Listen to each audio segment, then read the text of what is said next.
Hello guys, welcome back to my channel Manisha vlogs. আশা করি আপনারা দেশ এবং দেশের বাইরের থেকে যে যেখান থেকে দেখছেন সবাই খুব ভালো আছেন, সুস্থ আছেন। আর বন্ধুরা, আমিও ভালো আছি, যদিও একটুখানি মন খারাপ হচ্ছে, বা একটুখানি না বেশ ভালোই মন খারাপ। কারণ হচ্ছে, সেই কারণগুলো আপনাদের সাথে শেয়ার করব। তো বন্ধুরা, আপনাদের ভিডিও শুরুতে যেটা বলতে চাই, যারা আমার পাশে রয়েছেন সবাইকে অনেক অনেক অনেক ধন্যবাদ, এবং যারা এখনও আমার চ্যানেলটিকে সাবস্ক্রাইব করেননি, দয়া করে সবাই আমার পাশে থাকবেন এবং সাবস্ক্রাইব করে আমার চ্যানেলটিকে আপনারা আরও আগিয়ে নিয়ে যাবেন। তো বন্ধুরা, দেখতেই পাচ্ছেন সে গাড়িতে করে যাচ্ছি সামনের দিকটাতে। আর হ্যাঁ, সামনের দিকটাতে যাচ্ছি বলতে বন্ধুরা, আমরা সাভার থেকে রওনা হয়েছি সে ঢাকার উদ্দেশ্যে। আর ঢাকার উদ্দেশ্য বলতে আমার ছেলেকে নিয়ে যাচ্ছি আজকে, যে কলেজে ভর্তি করিয়েছি সে ঢাকাতে নটরডেমে। তো সেইখানে আজকে তাকে আমরা সে হোস্টেলে দিতে যাচ্ছি। আর বন্ধুরা, আসলে কি বলবো, আমার কণ্ঠ যেন রোধ হয়ে আসছে। কারণ হচ্ছে, আমি এই জীবনের প্রথম মনে হয় ছেলেটাকে রেখে একা একা থাকবো, আর ও আমাকে রেখে একা থাকবে। এটা যে কতটা কষ্টের একটা মায়ের জন্য, সেটা শুধুমাত্র একজন মাই বুঝতে পারবেন, যাদের বাচ্চারা সে দূরে থাকে বা যাদের সন্তান বাহিরে থাকে পড়াশোনার জন্য বা কোনো কারণে। তো সেইটা আসলে আমি এখন উপলব্ধি করতে পারছি। আর এটা সাধারণত বাচ্চাদের জন্য একটু স্যাক্রিফাইস করতেই হয়। আর দেখতে দেখতে বন্ধুরা, আমরা সেই নটরডেমের সামনে চলে আসছি, দেখতেই পাচ্ছেন। আর এখানে কিন্তু সে অনেক বেশি সে পুলিশ পাহারায় রয়েছে, যেহেতু এখন সে দেশের অবস্থা বেশ ভালো না। সেই জন্য কিন্তু ওদের আসলে সে আগামী দিন থেকে ক্লাস, কিন্তু ওদের নবীনবরণও হচ্ছে না। তো আমার খুবই ইচ্ছা ছিল যে ওর সাথে আমি সেই নবীনবরণ অনুষ্ঠানে অ্যাটেন্ড করব। আর আমরা কিন্তু সেই চিঠিও পেয়েছিলাম যাবার জন্য, কিন্তু সেটা আর হলো না। আর এই তো আমরা সেই নটরডেম চত্বর কিন্তু পার হয়ে ওর সেই হোস্টেলের দিকে যাচ্ছি। আর ও নটরডেম থেকে ওর হোস্টেল একেবারেই কাছে। আর সেটাও তো আপনাদের সাথে অবশ্যই শেয়ার করব এবং দেখাবো। কিন্তু বন্ধুরা, সে বাবা মা হিসাবে যে বাচ্চাদের জন্য কতটা কষ্টের, যখন বাচ্চা সে পড়াশোনার জন্য বা কোনো কারণে সে দূরে থাকে, মায়ের অনেক কষ্ট হয় যে সন্তান কেমন আছে, কিভাবে থাকবে।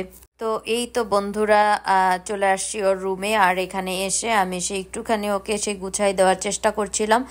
আর এইটা হচ্ছে ওর পড়ার টেবিল, আর এটা হচ্ছে ওর বেডটা। তো দেখতে পাচ্ছেন আমি সেই নতুন মশারি বা সেই নতুন বেডটা সুন্দর করে ওকে রেডি করে দিচ্ছিলাম। আর এই তো ও সেই নেট নেওয়ার জন্য চেষ্টা করছিল, যেহেতু এখানে ওয়াইফাই আছে।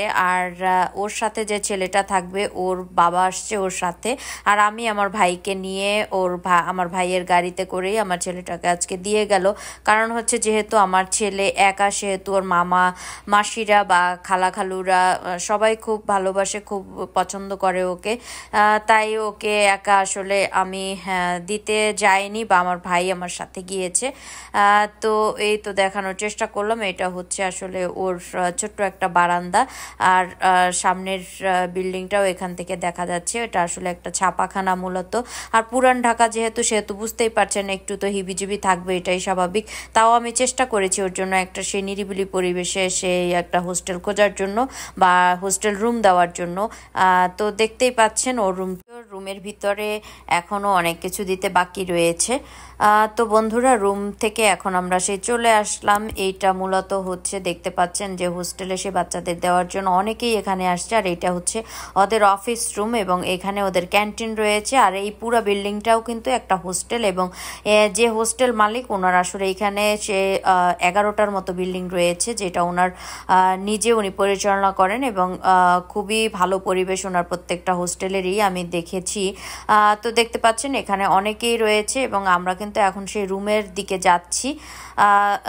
আর আমার ভাই সে গাড়িতে করে ওর জিনিসপত্রগুলি উঠাচ্ছে। আর এখানে কিন্তু অনেক দূর দূরান্ত থেকে সে গার্ডিয়ানরা আসছে তার বাচ্চাদেরকে নিয়ে। তো দেখতেই পাচ্ছেন। এবারে চলুন বন্ধুরা, একটুখানি সে ওর যে ক্যান্টিন রয়েছে, বা এখানে ক্যান্টিন বললে ভুল হবে, এটা আসলে ওর একটা সেই বুফে টাইপের। কারণ হচ্ছে, যেসব বাচ্চারা সেই দুপুরবেলা খাবার মিস করবে বা যে কোনো টাইমে খাবার মিস করবে, তো সেই সব বাচ্চারা এখান থেকে সেই খাবার গ্রহণ করতে পারবে। তো যে ভদ্রলোক বসে আছে উনি মূলত হচ্ছেন সে মালিকের শালাবাবু। আর এখানে দেখতে পাচ্ছেন সে অনেক গার্ডিয়ান রয়েছে, স্টুডেন্টরা রয়েছে, যারা সেই অনেক দূর দূরান্ত থেকে আসছে।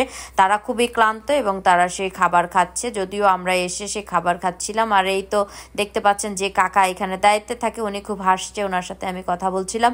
তো উনিও কিন্তু খুবই আন্তরিক এবং খুবই ভালো লাগছে। আরও একদিন আমরা যখন তাকে ভর্তি করিয়েছি তখনও আমরা এখানে খেয়েছিলাম এবং তখনও ওনাদের ব্যবহার আমার খুব ভালো লেগেছিল। আর এখানে বাচ্চারা বসে কিন্তু একটুখানি সেই বিনোদনও করতে পারবে সেই ব্যবস্থা রয়েছে।